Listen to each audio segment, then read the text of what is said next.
সম্মানিত ভিউয়ার্স, আসসালামু আলাইকুম ওয়া রাহমাতুল্লাহি ওয়া বারাকাতুহু। আশা করি সবাই আল্লাহর অশেষ রহমতে ভালো আছেন, সুস্থ আছেন। এই চ্যানেলে আরেকটি নতুন গুরুত্বপূর্ণ ভিডিওতে আপনাদের সবাইকে স্বাগতম। আজকে আলোচনা করব শিক্ষক নিয়োগের নারী কোটার বিষয়ে সিদ্ধান্ত আজ। বিস্তারিত থাকছে ভিডিওতে। এই ভিডিওটি দেখার আগে যারা এই চ্যানেলে একদম নতুন তারা অবশ্যই চ্যানেলটি সাবস্ক্রাইব করে পাশে থাকা বেল আইকনটি প্রেস করে দিন। আর যারা ইতিমধ্যে সাবস্ক্রাইব করেছেন তাদেরকে জানাই অসংখ্য ধন্যবাদ।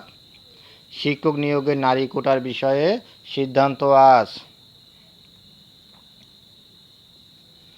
বেসরকারি শিক্ষক নিবন্ধন ও প্রত্যয়ন কর্তৃপক্ষের এনটিআরসিএ শিক্ষক পদে নিয়োগে সুপারিশের নারী কোটা বাতিল হবে কি না তা নিয়ে সিদ্ধান্ত হবে আজ রোববার। এনটিআরসিএর 101তম নির্বাহী বোর্ড সভায় বিষয়টি চূড়ান্ত হবে। এনটিআরসিএর একাধিক সূত্র দৈনিক আমাদের বার্তাকে এই তথ্য জানিয়েছে। 1999 খ্রিস্টাব্দ থেকে বেসরকারি শিক্ষা প্রতিষ্ঠানে 30% নারী কোটা চালু আছে, কিন্তু দেশের কোনো কোনো এলাকায় নারী কোটা পূরণ করা খুব কঠিন হয়ে পড়ে। বেসরকারি শিক্ষা প্রতিষ্ঠানে এন্ট্রি পদে শিক্ষক নিয়োগের প্রার্থী বাছাই ও সুপারিশ করার একমাত্র দায়িত্বপ্রাপ্ত প্রতিষ্ঠান এনটিআরসিএ।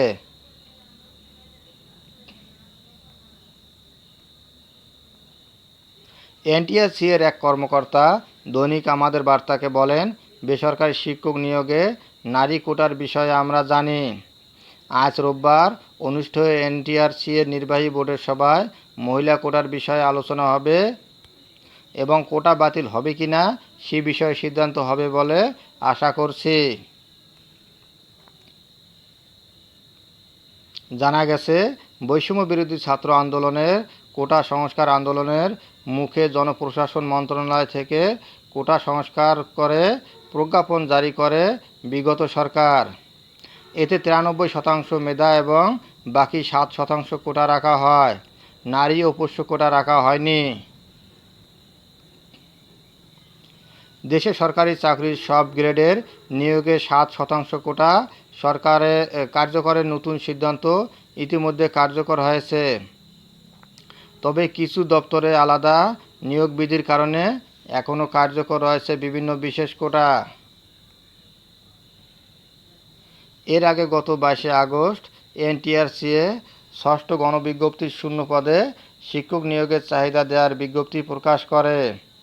বিজ্ঞপ্তিতে বলা হয়েছে, মন্ত্রিপরিষদ বিভাগের 2004 খ্রিস্টাব্দের 19 এপ্রিল চিঠিতে দুর্গম হিসেবে চিহ্নিত উপজেলাগুলিতে মহিলা শিক্ষক নিয়োগের বাধ্যকতা শিথিলযোগ্য বিবেচিত হবে। এগুলো হলো ভোলার মনপুরা, বাগেরহাটের শরণখোলা, চট্টগ্রামের সন্দ্বীপ, খুলনার দাকব, কুমিল্লার মেঘনা, খুলনার কয়রা, কক্সবাজারের কুতুবদিয়া, মহেশখালী, সাতক্ষীরার শ্যামনগর, কুড়িগ্রামের রাজীবপুর, রৌমারী, নোয়াখালীর হাতিয়া,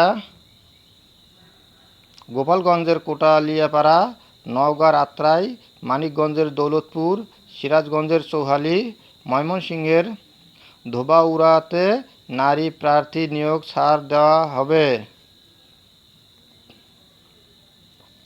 এছাড়া কয়েকটি জেলাকে নারী কোটা মুক্ত ঘোষণা করা হয়েছে। এগুলো হলো সিলেট, মৌলভীবাজার, সুনামগঞ্জ, হবিগঞ্জ, ব্রাহ্মণবাড়িয়া, কিশোরগঞ্জ, নেত্রকোনা, খাগড়াছড়ি, রাঙ্গামাটি ও বান্দরবান। এই জেলাগুলোর মহানগর অথবা জেলা শহরে পৌরসভা ছাড়া অন্যান্য অঞ্চলের শিক্ষক নিয়োগের ক্ষেত্রে মহিলা কোটা শিথিলযোগ্য বিবেচিত হবে। ধন্যবাদ জানিয়ে বিদায় নেওয়ার আগে আবারও অনুরোধ জানাই, যদি ভিডিওটি ভালো লাগে এবং সর্বশেষ শিক্ষামূলক আপডেট ভিডিও পেতে চান তাহলে অবশ্যই চ্যানেলটি সাবস্ক্রাইব করুন। ধন্যবাদ সবাইকে।